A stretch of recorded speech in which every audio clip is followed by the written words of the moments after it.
కాలానికి తొక్కకపోతే నా పేరు పవన్ కళ్యాణ్ కాదు, నా పార్టీ జనసేన కాదు. రాష్ట్ర విభజన అనంతరం ఆంధ్రప్రదేశ్ రాజకీయాల్లో అనిశ్చితి నెలకొంది. ఓ పక్క అపార అనుభవం ఉన్న చంద్రబాబు నాయుడు,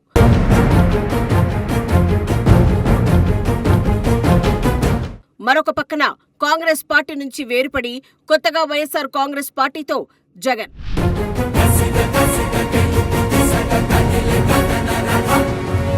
ఇద్దరు ఉన్నప్పటికీ రాజకీయాల్లో ఏదో తెలియని వెలితి. అప్పటికే చిరంజీవి ప్రజారాజ్యం పార్టీని కాంగ్రెస్ పార్టీలో విలీనం చేశారు. అప్పటి రాజకీయ పరిణామాలు, రాష్ట్ర విభజన గాయాలు రాష్ట్ర యువతలో నిరాశ పేరుకుపోయేలా చేశాయి.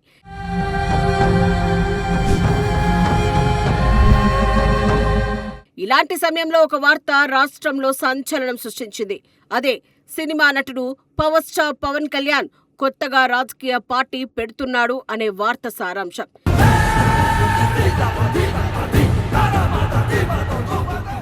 ఈ వార్తను నిజం చేస్తూ పవన్ కళ్యాణ్ ఒక ప్రకటన చేశారు. త్వరలోనే రాజకీయ పార్టీ పెట్టబోతున్నట్లు అధికారిక ప్రకటన చేస్తున్నాడు.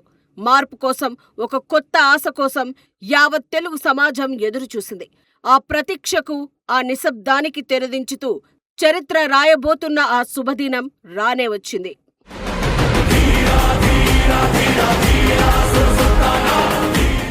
2014 మార్చి 14 హైదరాబాద్లోని మాదాపూర్ హెచ్ఐసిసి వేదిక కేవలం ఒక భవనం కాదు, అది ఆశల వేదిక, కోట్లాది మంది యువత కలల సౌధం. ఆ రోజు ఒక సినిమా హీరో కాదు, ఒక సిద్ధాంతం పుట్టింది. పవర్ స్టార్ తన జీవిత ప్రయాణంలో అత్యంత ముఖ్యమైన మలుపు తీసుకున్న వేళ. అది కేవలం ఒక పార్టీ ఆవిర్భావం కాదు, జనసేన, సామాన్యుడి సేన. ఇది మన సేన. రాజకీయాల్లో కేవలం అధికారం, డబ్బు మాత్రమే కాదు, నిజాయితీ, నిబద్ధత కూడా నిలబడతాయని చాటి చెప్పేందుకు ఆయనొచ్చారు. ఇల్లేమో దూరం, అసలే చీకటి, గాఢాంధకారం, దారంతా గతుకులు, చేతిలో దీపం లేదు, కానీ గుండెల నిండా ధైర్యం ఉంది.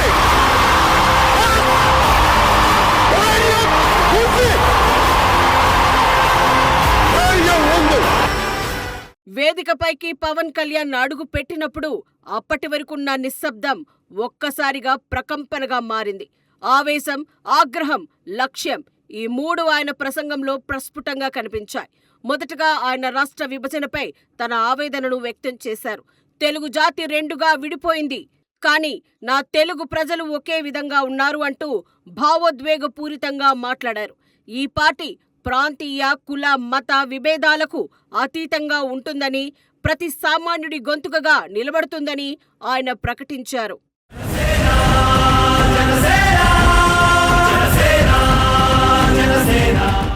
జనసేన అంటే అధికారం కోసం తాపత్రయపడే పార్టీ కాదని, సామాజిక సిద్ధాంతాల పునాదిపై నిలబడిన పార్టీ అని ఆయన స్పష్టం చేశారు. పార్టీ ప్రధాన సిద్ధాంతాలను ఆయన ప్రకటించారు. జాతీయవాదం, ప్రజాస్వామ్య రక్షణ, కులరహిత సమాజం, అవినీతి నిర్మూలన, రైతుల కష్టాల పరిష్కారం. ప్రతి సిద్ధాంతం వెనుక ఆయన దృఢ సంకల్పం వినిపించింది. పాలకుడిగా కాదు, ప్రజల సైనికుడిగా వచ్చాను అని ప్రకటించిన ఆ యోధుడు ప్రజల్లో నిక్షిప్తమైన అణచివేతకు వ్యతిరేకమైన కోపాన్ని బయటకు తీసుకొచ్చారు.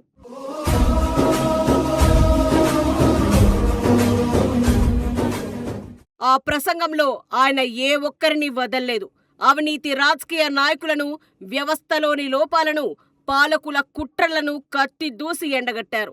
Congress high command mister Jairam Ramesh, mister Shinde, mister Chidambaram, mister Ahmed Patel, mister Veerappa Moily, mister Antony, dear sirs, I want to tell you, on behalf of Janasena and people of Telugu, we are deeply hurt by your actions, sir. The way you have divided, we are bleeding.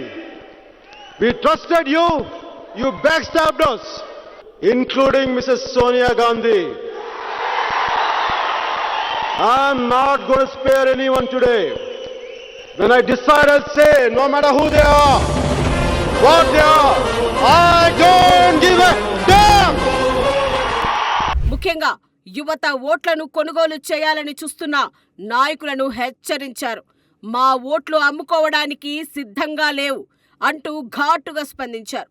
కుల రాజకీయాలు సమాజాన్ని ఎలా నాశనం చేస్తున్నాయో విశ్లేషించి యువత వీటిని తిప్పి కొట్టాలని పిలుపునిచ్చారు.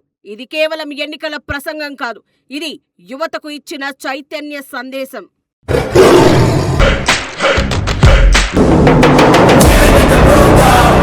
సినిమా రంగంలో ఉండేవారికి రాజకీయాలు తెలియవని ఎగతాళి చేసిన వారికి, వ్యక్తిగత విమర్శలు చేసిన వారికి పవన్ కళ్యాణ్ తనదైన శైలిలో సమాధానం చెప్పారు.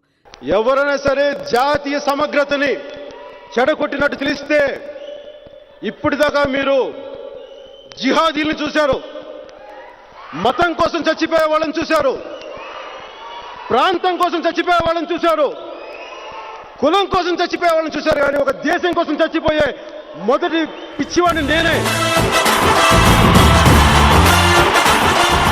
నా వ్యక్తిగత జీవితం కాదు, నా ప్రజా జీవితం ముఖ్యమని ధైర్యంగా ప్రకటించారు. ప్రాణాలకు తెగించి నిలబడతానే తప్ప ప్రజల ఆశయాలను అమ్ముకోనని గట్టిగా చెప్పారు. నేను చావడానికైనా సిద్ధం, వెన్ను చూపడానికి కాదు అని ఆయన చేసిన ప్రతిజ్ఞ అభిమానుల గుండెల్లో నిప్పు రాజేసింది. ఆయన రాజకీయ ప్రవేశం కేవలం హీరో ఎంట్రీ కాదు, నిబద్ధత గల యోధుడి ప్రతాపం. ఆనాడు ఆ ప్రసంగం లక్ష్యమే లేని యువతకు ఒక స్పష్టమైన మార్గాన్ని చూపింది. మీ ఆవేశం, మీ శక్తి దేశ నిర్మాణానికి ఉపయోగపడాలి. నా కోసం కాదు, మీకోసం కాదు, మీ భవిష్యత్తు కోసం నిలబడండి అని పిలుపునిచ్చారు.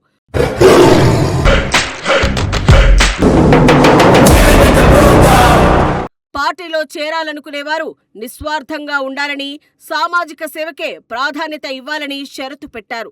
రాజకీయమంటే కేవలం అధికార పోరాటం కాదు, సేవ అనే కొత్త అర్థాన్ని ఆయన ఆ రోజుచ్చారు. ఆ రోజు ఆయన చేసిన ప్రసంగం పవన్ కళ్యాణ్ అనే వ్యక్తిత్వాన్ని, నాయకత్వ లక్షణాలను ప్రపంచానికి పరిచయం చేసింది. జనసేన మీ సేన, సామాన్యుల సేన, మన భారతదేశపు సేన.